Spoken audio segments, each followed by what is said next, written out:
Welcome back to the garden. So today's video is all about how I transformed this border behind me. So back in February, I went ahead and gave it a block paving edge. Now I actually think this works really well. It had some hard landscaping with some soft planting that I'd done with the grasses.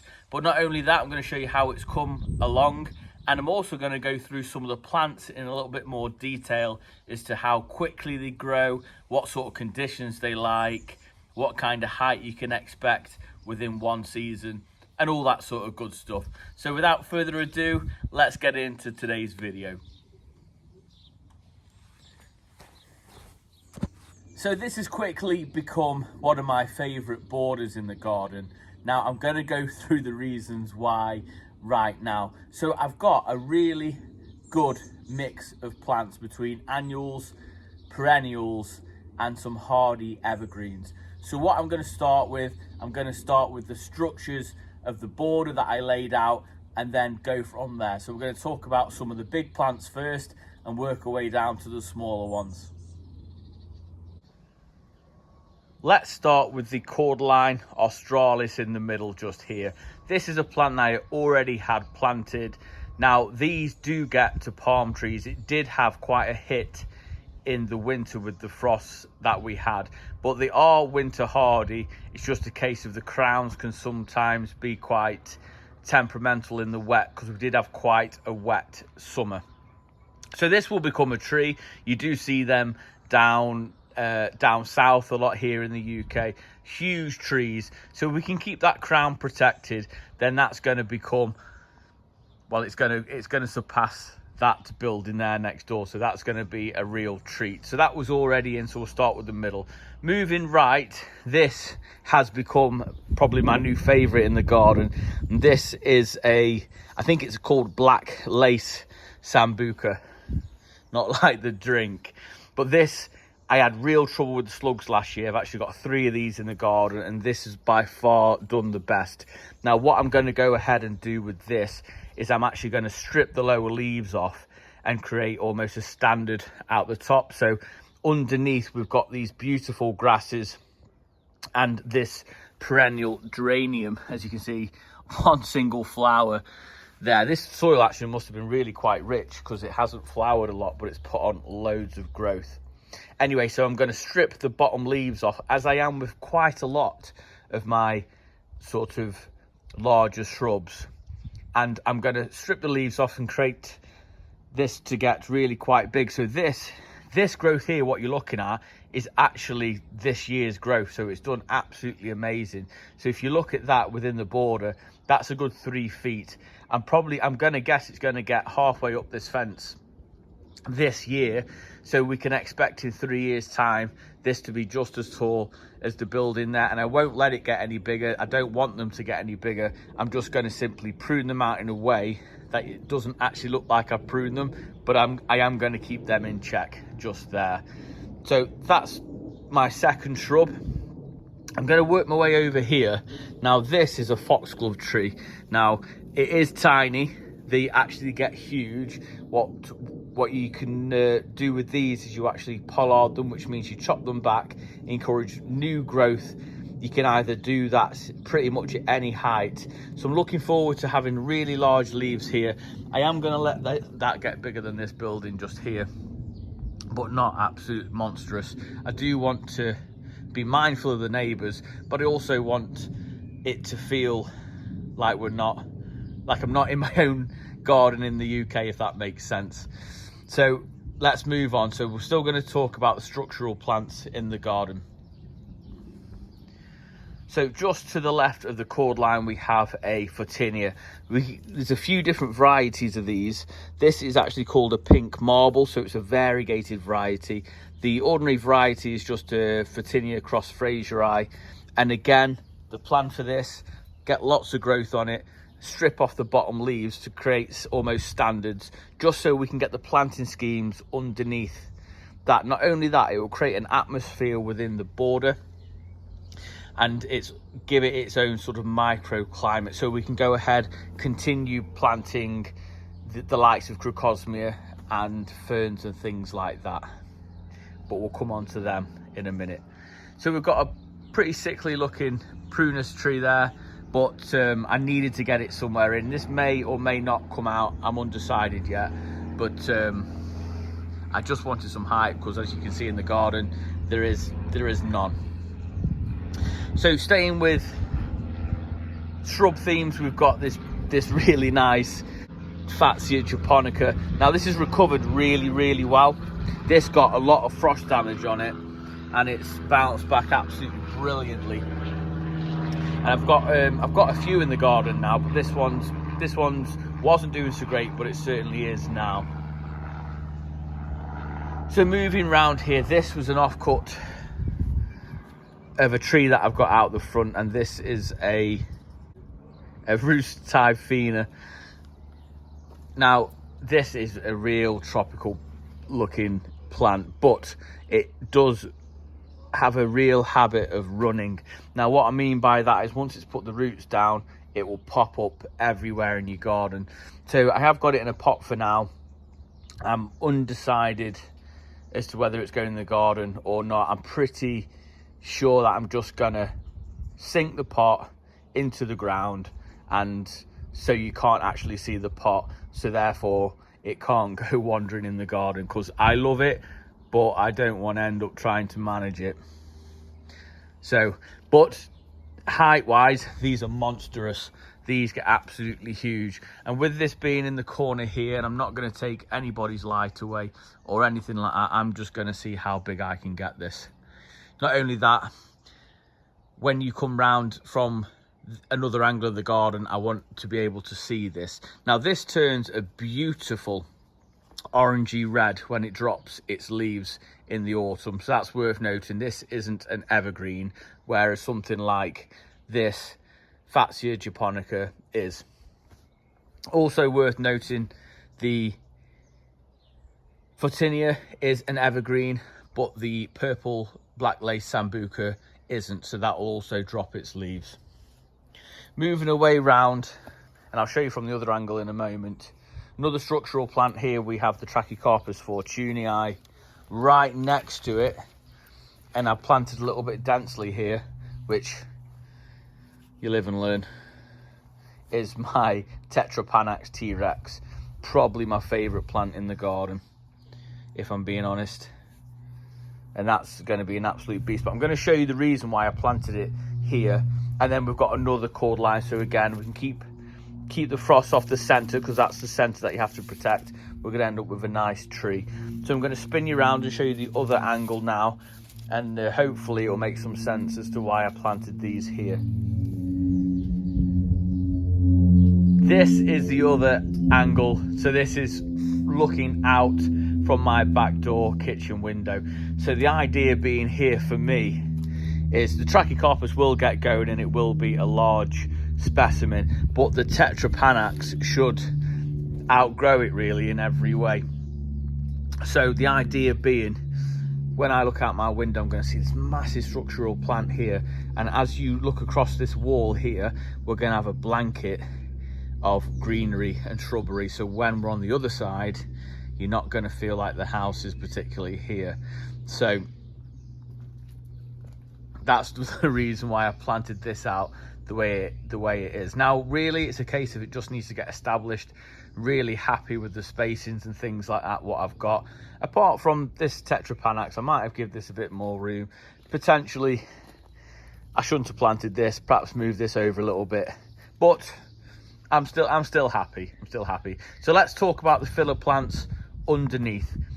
Before we do the Tetrapanax, we'll get an absolute beast. You're talking about 12-15 feet plus. We've just got to watch the winds here, because it didn't really matter where I put it. It was going to be in the wind here in my garden anyway, so that's just something I'm going to have to battle with. It's not the only T-Rex in the garden. I have planted another one in a really interesting place, and if we can get that one going, that's going to look great, to be honest, where it's going. When everything's big in this garden, I can't wait to see it. Let's talk about the small plants. We'll go from left to right then. So I actually had some freebies, these variegated grasses, and they've done absolutely amazing. Ones which I think I'll be able to split even more up, to be honest. It's heavily themed with grasses because it's very much inspired by a garden that I covered on the channel. I'll put the link down below. It's Kieran's garden. His is heavily grasses, heuchera and ferns and things like that, and it works absolutely brilliantly. So I'll put the link down below. So we've got two grasses just here, just behind this big Tetrapanax leaf. We have heuchera. As you can see, it's flowered there, but it's not getting enough light really now with these monsters growing on top, but it still looks really great in the winter. So it really gives you some winter interest. Obviously the grasses, the heuchera will give you some colour over winter. Tetrapanax obviously drops its leaves, and then the Trachycarpus fortunei, this will give you some nice winter colour as well. Moving around, we have some more grasses, and then just in here we've got a couple of evergreen ferns. Now I have actually planted a banana. It is really small, but if we look at the spacing just here, there's not much height going on there, so that's got a good opportunity to have a really good clump of banana plant just there. And again, I'm going to see that as I walk up the driveway, look in the back garden, if we can get it big like my other banana.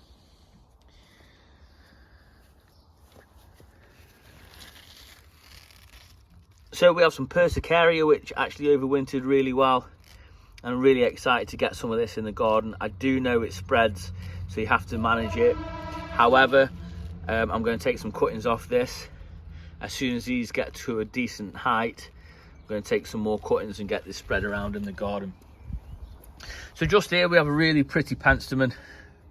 This isn't really a tropical style garden, but it does have a hit of a really sort of vibrant pink colour flower, so that's going to work really well.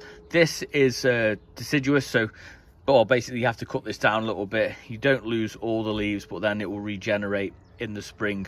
This is a really good one, and it spreads a little bit as well. Maximum height's around about 2 feet, but I'm hoping with a couple of things I've planted in this corner. So we've got a dahlia just there, and then we've also got Canna musifolia, which all my cannas aren't doing well this year. Let me know down below if you guys are having more joy than me, but the cannas aren't doing great at all. But that should cover that corner really quite nicely, and then we can look at planting that Rusticifera in the ground, in the pot, maybe next winter. I'm not going to worry about it this year. So moving around, we have Crocosmia, I think a couple of varieties. I've got a Lucifer, which is a bright red variety. I've actually picked up some paint now for my my fence line, so that will be great. Get some of them on. Another beautiful heuchera, which become one of my favourites. So again, a bit of a winter interest along with this. So we're not going to be looking at bare soil this year like I was last year. I have one fatality, what's happened already, and that's this grass, so that's going to have to be replaced. Might just get a dahlia in there just for a splash of colour and keep the slugs off them. So moving around, just underneath the big cordyline, which we've discussed, is more Crocosmia. Now they bulked up brilliantly, so if every year I can get a patch like this, then I will be super happy with them, because they weren't that big when I put them in, and they've only been in 12 months. So again, I'm not sure of the variety. I'm pretty sure they're Lucifer, because I was really into the bright red. We have another grass, so another evergreen interest. So I've got a real mixture of evergreen plants, and then the grasses with the ferns as well. And we've also got a small heuchera down there as well.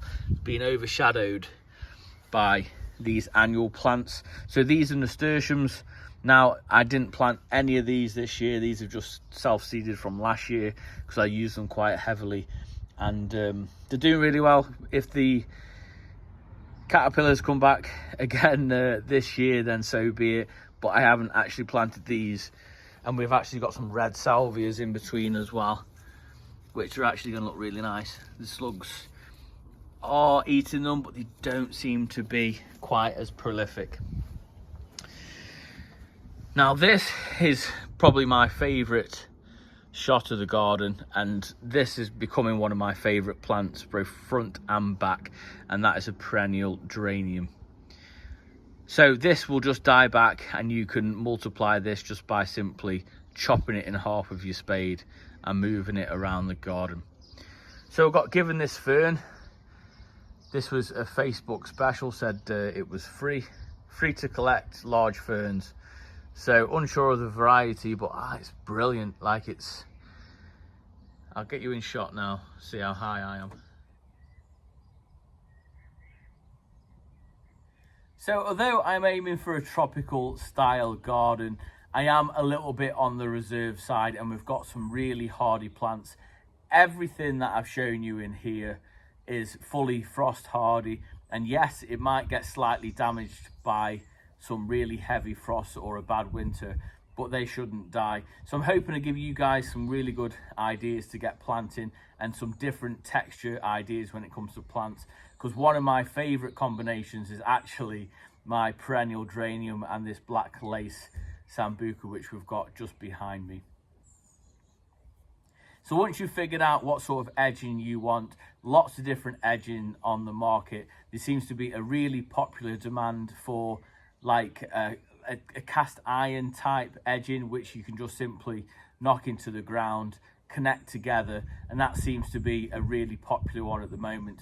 I'm still really quite old school. I really love this brick or block edging style, but you don't have to have any, to be fair, within your border. You can just simply get cracking within what you require.